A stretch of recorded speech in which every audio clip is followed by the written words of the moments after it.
I only stopped by to drop off my spare keys, but walked into balloons, cake, and my mom yelling. She said yes. My brother held up a ring box. Then I saw her, my ex, wearing the earrings I gave her. Dad grinned. We didn't think you'd mind. Then he added, oh, the catering's on your credit card. I didn't say a word. Just smiled, opened my banking app, canceled every transaction, and watched the party collapse before dessert was served. I, 29M, pulled into my parents' driveway that Tuesday evening, exhausted from a 12-hour shift at the warehouse. All I wanted was to drop off my spare house keys before my upcoming move and head home to collapse.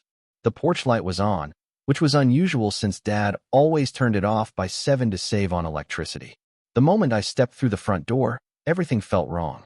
Balloons covered the ceiling in pastel colors I'd never seen in this house before. A massive cake sat on the dining table where Mom usually kept her crossword puzzles. The living room buzzed with relatives I hadn't seen since Christmas 3 years ago. Then I heard Mom's voice pierce through the chatter, high-pitched with excitement in a way that made my stomach drop. She was yelling about someone saying yes, practically bouncing on her toes near the kitchen doorway. My brother stood in the center of it all, grinning like he'd won the lottery, holding up a small velvet ring box for everyone to see. That's when I saw her.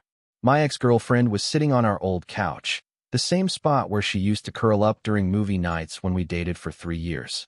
She was wearing the diamond stud earrings I'd saved 6 months to buy her for her birthday 2 years ago. The same earrings she'd insisted on keeping when we broke up 8 months earlier, claiming they were too meaningful to give back. The room spun slightly as I processed what I was witnessing. My brother had proposed to my ex-girlfriend in my parents' house, using what appeared to be our family's engagement setup, complete with Mom's good china and Dad's expensive whiskey glasses scattered around. Dad noticed me first, his face lighting up as he approached with that same grin that used to comfort me as a kid, but now felt like a knife twist. He clapped me on the shoulder and told me they didn't think I'd mind since it had been so long since the breakup. His words hit like physical blows. He seemed genuinely confused by my stunned expression, as if this was the most natural thing in the world. Then came the part that nearly knocked me over. Dad mentioned, almost as an afterthought, that the catering was on my credit card. He said it so casually, like he was mentioning the weather. Apparently, they'd found my card information from when I'd helped them pay for groceries last month and figured I'd want to contribute to my brother's special moment. The room continued its celebration around me while I stood frozen in the doorway. Aunts and uncles were congratulating my brother. Cousins were taking photos. My ex was showing off the ring to anyone who'd look, the same animated way she used to show me things when we were together. She glanced at me once, briefly, and I caught something in her expression that might have been guilt or defiance. I couldn't tell which. My brother finally noticed me and walked over, still beaming. He asked if I was surprised, said they'd been planning this for months. He mentioned how grateful he was that I'd introduced them at my birthday party last year, back when she and I were still together. He told me she'd been asking about him even then, and how they'd started talking more seriously after our breakup. The timeline was becoming clearer, and it made my chest tight with a rage I'd never felt before. They'd been planning this while she was still with me, while she was wearing the earrings I'd bought her and sleeping in my bed and telling me she loved me. I didn't say a word. Couldn't really. My throat felt like it was closing up. Instead, I smiled. I smiled the way I used to when my boss would pile extra work on me right before quitting time. The same smile I'd perfected during years of keeping peace in this family. Everyone was too busy celebrating to notice the quality of that smile. I pulled out my phone and opened my banking app. My fingers moved automatically, muscle memory from checking my account balance obsessively during the lean months after the breakup, when I'd been paying for 2 apartments and trying to get my life back together. The catering charge was there. $437 to some fancy place across town. Charged 3 hours ago while I'd been loading trucks and thinking about my quiet evening ahead. I canceled the transaction. Then I kept scrolling. Found the charge for the flowers. Canceled. The rental fee for the extra chairs. Canceled. Something called premium balloon arrangement. Gone. Each cancellation felt like taking a deep breath after being underwater too long. The first sign something was wrong came 20 minutes later when the caterer called. I watched Dad's face change as he answered his phone, confusion replacing joy. The man was explaining that there'd been some issue with payment, that they'd need to resolve it before serving the main course. Dad looked around the room, his eyes finding me. I was still smiling. He told the caterer he'd call back and approach me again, this time with less enthusiasm. He asked if there might be some problem with my card, some kind of banking error. I told him there was no error. I'd simply decided not to pay for my brother's engagement party to my ex-girlfriend. The words seemed to take a moment to register. Dad's expression shifted through several emotions before landing on something between anger and disbelief. He said I was being petty, that this was my brother's special day, that family was supposed to support family. I asked him if he'd considered that before using my credit card without permission. If he'd thought about family support when he was planning a surprise engagement party for my ex-girlfriend in the house where I grew up. By now, others were starting to notice the tension. Mom came over asking what was wrong, why Dad looked so serious. My brother joined us, his earlier enthusiasm dimming as he picked up on the atmosphere. The caterer called back. This time, Mom answered. Her face went pale as she listened, looking between Dad and me like she was trying to solve a puzzle. When she hung up, she told us the food service was being suspended due to payment issues. That's when my brother figured it out. He looked at me with an expression I'd never seen before, something between hurt and fury. He asked if I'd really sabotaged his engagement party out of jealousy. Said he'd thought I was over her, that I'd moved on. I told him I had moved on. But moving on didn't mean I had to pay for their celebration or pretend this wasn't one of the cruelest things my family had ever done to me. The room was getting quieter as more people realized something was happening. My ex was still on the couch, but she wasn't smiling anymore. She was staring at her hands, twisting the ring around her finger. The balloon rental company called next. Apparently, they'd put a hold on my card for the pickup fee, but the payment had been declined. They needed to arrange alternative payment or they'd have to retrieve their decorations immediately. Mom asked me to reconsider, to think about what this meant for the family. She said they could pay me back, that this was just poor planning on their part. But her voice had an edge to it, like she was already planning to make this my fault somehow. I looked around the room at all the faces staring at me. Relatives who'd barely acknowledged me for years, but had shown up for my brother's big moment. People who'd probably be talking about this for months, making me the villain of the story. That's when my ex finally spoke up. She stood from the couch and said maybe they should call it a night, that people could go home and they'd figure out the party situation later. Her voice was quiet, almost defeated. But my brother wasn't ready to let it go. He said I was ruining the most important night of his life because I couldn't handle seeing him happy. He accused me of never getting over the breakup, of being bitter and small. I finally found my voice. I asked him when exactly he'd started pursuing my girlfriend. Whether it was before or after she'd told me she loved me for the last time. Whether the family had known they were together while she was still living in my apartment and wearing my gifts. The silence that followed was answer enough. Dad tried to smooth things over, saying relationships were complicated and people's feelings changed. Mom added that holding grudges wouldn't help anyone, but neither of them could look directly at me while they spoke. The flower delivery person arrived then, looking confused about why they were there to pick up an arrangement they'd delivered hours earlier. The payment reversal had triggered an automatic retrieval order. I watched them dismantle the centerpieces while my family stood around looking helpless. Each removed flower felt like a small victory. Even though I knew this was just the beginning of a war I wasn't sure I wanted to fight. More calls came. The chair rental company. The photographer who'd been hired to capture the moment. Each canceled payment created a new crisis, a new person demanding answers or threatening to remove their services. By 9:30, the party was effectively over. Most of the relatives had left, making awkward excuses about early mornings and long drives. The few remaining people were helping clean up what was left after the various vendors had reclaimed their property. My ex approached me as I was getting ready to leave. She said she wanted to explain that things hadn't happened the way I probably thought. She told me she and my brother had connected as friends first, that she'd never intended for feelings to develop. I asked her about the earrings, why she was still wearing them if she'd moved on so completely. She didn't have an answer for that. Before I left, my brother pulled me aside one more time. His anger had cooled into something sadder, more desperate.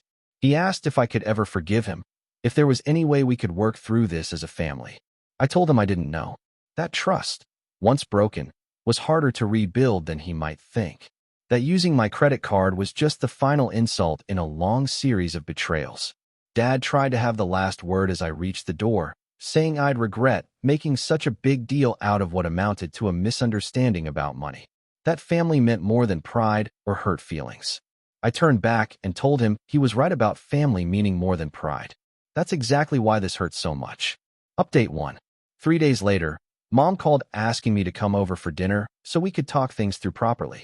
She said the family needed to heal, that my brother was devastated and my ex had been crying since the party fell apart. I agreed to come, partly out of curiosity and partly because I'd had time to think about what I really wanted from this situation. When I arrived, everyone was already there. My brother and ex were sitting together on one side of the dining room table, holding hands like they were facing a tribunal. Mom had made my favorite meal, which felt like emotional manipulation, but I appreciated the effort. Dad started by saying they owed me an apology for using my credit card without permission. He acknowledged that was wrong, regardless of their intentions. But then he added that my response had been disproportionate and hurtful. I let him finish before I spoke. Then I told them what I'd discovered in the 3 days since the party. I'd done some digging through social media, looked at timestamps on photos, checked some dates. My ex and brother had been talking privately for at least 4 months before our breakup. There were restaurant check-ins where they'd been at the same place on the same night, while she was telling me she was out with girlfriends. Photos of them at a concert she'd said she couldn't afford to attend with me. The room went very quiet as I laid out the timeline. My ex started crying. Not the pretty tears from movies, but the ugly, guilty kind that made her nose red. My brother kept looking between her and our parents like he was waiting for someone to rescue him. I told them I'd also found out about the apartment. They'd been looking at places together for 2 months before she moved out of mine. Had even put down a deposit on a 1-bedroom place the week before she told me she needed space to figure things out. Mom asked how I'd found all this information, her voice sharp with what might have been fear. I explained that when you're planning to betray someone, you should probably remember that you're all connected on each other's social media accounts. That photos get geotagged automatically. That mutual friends talk. My brother finally spoke up, saying they'd never meant to hurt me, that feelings just develop naturally, and they tried to fight it at first. He said the physical relationship hadn't started until after she'd moved out. I asked him to define physical relationship because the evidence suggested otherwise. The crying got worse at that point. Dad tried to regain control of the conversation, saying that dwelling on the past wouldn't help anyone move forward. He suggested we focus on rebuilding trust and finding a way to coexist as a family. That's when I told them about my decision. I'd spent 3 days thinking about what this betrayal meant, not just from my ex-girlfriend, but from my entire family. They'd all known what was happening and chosen to actively participate in surprising me with it. They'd used my money to celebrate something they knew would devastate me. So I'd made some decisions of my own. First, I was moving out of state. I'd already accepted a job transfer I'd been considering for months. My last day in town would be next Friday. Second, I was going no contact with all of them for at least a year. They could reach me through email in case of genuine emergencies, but I was done with family dinners and birthday parties and pretending this was something we could just get over. Third, I was keeping the receipt from the party. Not because I wanted them to pay me back, but because I wanted them to remember what their choices had cost. Every time someone mentioned that night, I wanted them to remember that they'd literally made me pay for my own humiliation. The silence stretched long enough to become uncomfortable before Mom started pleading with me not to leave town. She said running away wouldn't solve anything, that family problems required family solutions. I told her this wasn't a family problem. This was a trust problem. And trust couldn't be rebuilt with the people who'd systematically destroyed it while smiling at my face. My ex finally spoke, her voice barely above a whisper. She asked if there was anything she could do to make this right, anything at all. I looked at her for a long moment, taking in the earrings that had started all of this, the ring on her finger that my brother had bought with his own money, the guilty expression that was probably genuine but came too late to matter. I told her she could give me back the earrings. She reached up immediately and started removing them, her hands shaking. When she held them out to me, I shook my head and told her to keep them. They'd serve their purpose. Every time she looked in a mirror, she'd remember how she got them and what she'd done while wearing them. I stood to leave, and Dad made one final attempt to keep me there. He said I was tearing the family apart over something that couldn't be changed, that love wasn't something people could control. I agreed with him about love being uncontrollable. But I told him that choices were controllable. The choice to pursue someone else's girlfriend. The choice to plan secret meetings and private conversations. The choice to use my credit card to pay for their celebration. The choice to surprise me with their engagement in the house where I grew up. Those were all choices. And choices had consequences. Update 2. I moved out of state 6 weeks ago. The job is good. The city is different enough to feel like a fresh start, and I've been sleeping better than I have in months. But yesterday, I got an email that changed everything. It was from my cousin, the one person in my family who'd always been straight with me. She said she'd been debating whether to tell me what she'd discovered, but ultimately decided I deserved to know. She'd been helping Mom clean out some old boxes when she'd found a folder labeled Wedding Planning. Inside were printouts of emails between Mom, Dad, and my brother dating back almost a year. The emails laid out a plan that made my stomach turn. They'd known about my brother's interest in my ex long before I did. Not only known about it, but encouraged it.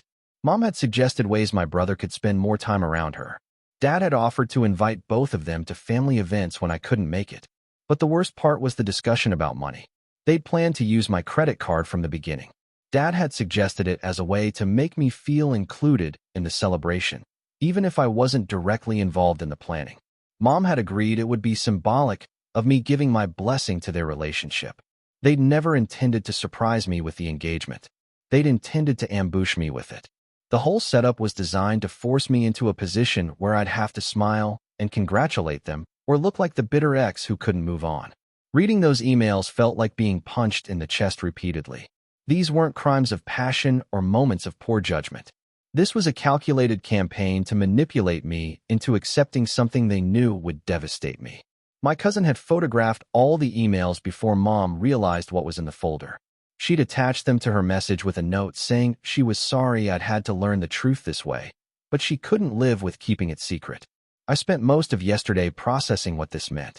Then I started making some calls. The first call was to a lawyer. I wanted to know if what they'd done with my credit card constituted fraud.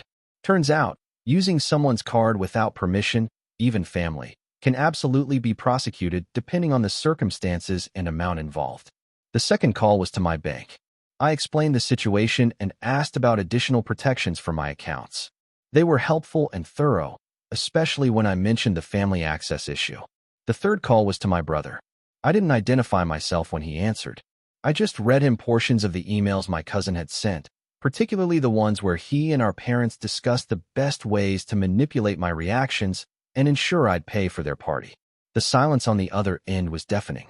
When I finished reading, I told him who was calling. Then I explained what I'd learned about credit card fraud laws and how prosecutors in our home state felt about family members who deliberately deceived and financially exploited each other. He started stammering apologies, saying the emails made it sound worse than it was, that they just wanted to find a way to bring the family together. I cut him off. I told him I'd made some decisions about how to handle this new information. First, I was forwarding all the emails to my ex. She deserved to know exactly what kind of family she was marrying into and how they'd used her as a weapon against me. Second, I was sending copies to the rest of our extended family. The aunts and uncles who'd attended the party, the cousins who'd taken pictures, everyone who'd been there to witness my humiliation. They should know it had been planned and paid for with stolen money. Third, I was filing a fraud report with the police. Not because I expected them to pursue charges, but because I wanted an official record of what had been done. My brother started panicking then, talking about how this would ruin his relationship and destroy the family. He begged me to reconsider, said he'd pay me back double if I'd just keep this between us. I told him it was too late for money to fix this. Too late for apologies or explanations. They'd had months to do the right thing, and instead they'd chosen to escalate their betrayal into something criminal. Before I hung up, I told him one more thing. I said I hoped his marriage worked out, because after everyone learned what he'd done to get it, we might be the only family he had left. Update 3. The fallout has been spectacular. My ex called me 2 days after I sent her the emails. She was crying so hard I could barely understand her at first. She said she'd never known about the planning, that my brother had told her the engagement party was his idea and that our parents had volunteered to help pay for it. She'd confronted him with the emails, and apparently he'd admitted everything. Not just the party planning, but the timeline of their relationship too. She learned that his pursuit of her had started even earlier than I'd discovered, back when she and I were still happy together. She told me she'd broken off the engagement, returned the ring, moved out of their shared apartment. She said she couldn't marry someone who'd manipulated her into destroying someone else's life, especially when that someone was me. I didn't feel the satisfaction I'd expected from that news. Mostly, I felt tired. She asked if there was any chance we could talk sometime, maybe try to understand what had really happened between us. I told her no. Whatever we'd had was poisoned now, and not just by her choices, but by the knowledge of how deliberately it had been destroyed. The extended family reactions have been mixed, but mostly ugly. My uncle called Dad to ask what the hell was wrong with him. Two of my cousins have sided with me publicly on social media, posting about family loyalty and betrayal. One of my aunts called me to say she was disgusted by the whole situation and proud of me for standing up for myself. But others are angry at me for airing family business and destroying relationships over money. They think I'm being vindictive and cruel. I don't care anymore. The police report was filed but ultimately dismissed as a family matter.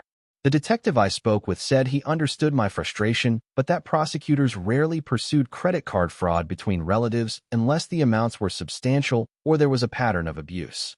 That was fine. I'd achieved what I wanted from the report anyway. My parents have been trying to reach me through every possible channel. Emails, texts, calls, messages through mutual friends. Dad even showed up at my old workplace looking for me before realizing I'd transferred. The message is always the same. I'm being unreasonable. I'm hurting innocent people. I need to forgive and move on for the sake of the family. What they don't seem to understand is that they already destroyed the family. I'm just refusing to pretend it still exists. My brother sent me one final email last week. He said losing his fiancée had made him realize how much damage their plan had caused, that he was sorry for everything and wanted to find a way to make it right. He offered to pay for therapy for both of us, to do whatever it took to rebuild our relationship. He said he'd learned his lesson about honesty and trust, that he wanted to be the brother I deserved. I replied with one sentence. You already showed me exactly what kind of brother you are. I'm not sure if I'll ever talk to any of them again. Part of me misses the family I thought I had, but I can't miss what was apparently never real in the first place. The strange thing is how much lighter I feel now that I'm not carrying their secrets anymore. For months, I blamed myself for not being enough to keep my girlfriend interested, for not seeing the signs that something was wrong, for not fighting harder for our relationship. Now I know there was nothing I could have done differently. They decided to take her from me, and then make me pay for the privilege of losing her. That wasn't something I could have prevented or fixed. It was just something I had to survive. And I did.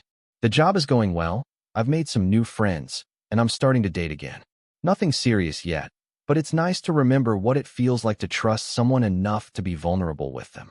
Sometimes I wonder if my ex thinks about those earrings when she looks in the mirror. If my brother remembers the taste of that cake he never got to finish.